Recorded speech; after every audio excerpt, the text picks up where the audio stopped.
Նաբանելը նաև դրա հետ էր։ Պարոն Սարգսյան, քանի որ կներեք այս կողմից։ Սարգսյան, ես ուզում եմ իմանալ, բոլորս էլ հարց ենք տալիս։ Ուզում եմ իմանալ, արդյոք այդ դեպքից առաջ, քանի որ դեպքից հետո արդեն իսկ տեսանք Մհեր Ախտոյանի տան մոտ, Վալոդիա Գրիգորյանի առանձնատան եւ նաև հայրական տան մոտ ոստիկանությունը հսկողություն է իրականացնում, արդյոք դրանից առաջ այս ամիսների ընթացքում եւս ոստիկանությունը շարունակել է հերթապահություն իրականացնել եւ 3 ձերբակալված անձը Նարեկ Օհանյանը սեպտեմբերի 23-ին ինչ վարք է դրսևորել, ուր է գնացել, արդյոք կասկածի տեղիք չի տվել իր վարքը կամ արդյոք ինքն է իրականացրել զինված հարձակումը, թե ոչ։ Ես շարունակեմ էլի հարցը, արդյոք այդ բացատրական աշխատանքների մեջ, որ դուք ասում եք հավաքված են եղել եւ այլն, ինքը եւս եղել է այն թիրախում, որ չդիմի նման ծայրահեղ քայլի։ Հարգելի գործընկերներ, այս պահի դրությամբ ձերբակալվածի գործողությունների նրա վերաբերյալ զերծ կմնան որևէ հրապարակում։ Պարոն Սարգսյան, այսինքն մինչ այդ իր բացատրական եւ ոստիկանությունը իր ուշադրության ներքո է պահել այդ ամեն ինչը մարդկանց, արդյոք նա եւս եղել է այդ ուշադրության թիրախում։ Նա եւս եղել է ուշադրության կենտրոնում եւ ձեր հարցին էլ պատասխանեմ, որ կապված հենակետերի հետ, այո, հենակետեր ամիսներ շարունակ եղել են այդ հատվածներում, ինչից հետո արդեն սկսել ենք իրականացնել բացատրական աշխատանքներ, ոչ որպես այդպիսին ցուցադրական, նաև ցուցադրական ինչ եմ նշում, տեսանելի ծառայություն։ Պարոն Սարգսյան, բայց ենթադրում է, որ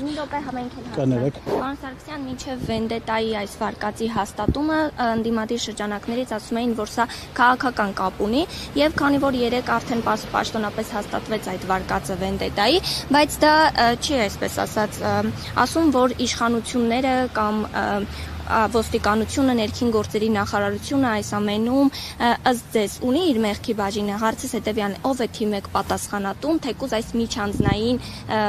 կոնֆլիկտի հետևանքով սպանության համար։ Երևի ուշ եք միացել, եւս մեկ անգամ կրկնեմ, որ քաղաքական որևէ էլեմենտ չկա այս պահի դրությամբ։ Այո, ասում չկա, բայց կան, ասում են միջանձնային խնդիրների հետևանքով է, այնուամենայնիվ ով է դրա պատասխանատուն։ Միջանձնային խնդիրների հետ կապված եւս նշեցի, որ կան պատասխանատու անձինք, դա համայնքային ոստիկանություն է տվյալ դեպքում, քրեական ոստիկանության մարզային ստորաբաժանումն է իրավապահ, կարծում եմ իմ կարծիքով բոլոր կառույցներն են եւ որոնք եւ նաեւ նշեցի բոլորի ձեռնարկած նաեւ միջոցառումները։ Ինչու են բայց թերացել, պարոն Սարգսյան։ Թերացումների հետ կապված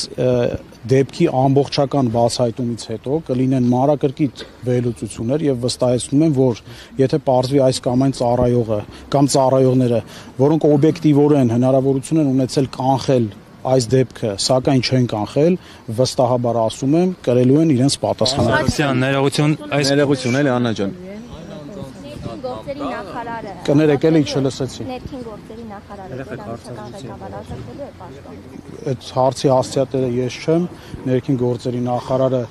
ինչպես կրկին նշեցի, հենց առաջին օրվանից գտնվել է դեպքի վայրում, ղեկավարել է բացահայտման աշխատանքները, օպերատիվ շտաբը, հենց այս պահին էլ գտնվում է Վաղաշապատի բաժնում եւ ղեկավարում է աշխատանքները։ Պարոն Սարգսյան, տեսեք 3 ասում եք կասկածյալին հայտնաբերել են, նաև իրեղենապացույցներ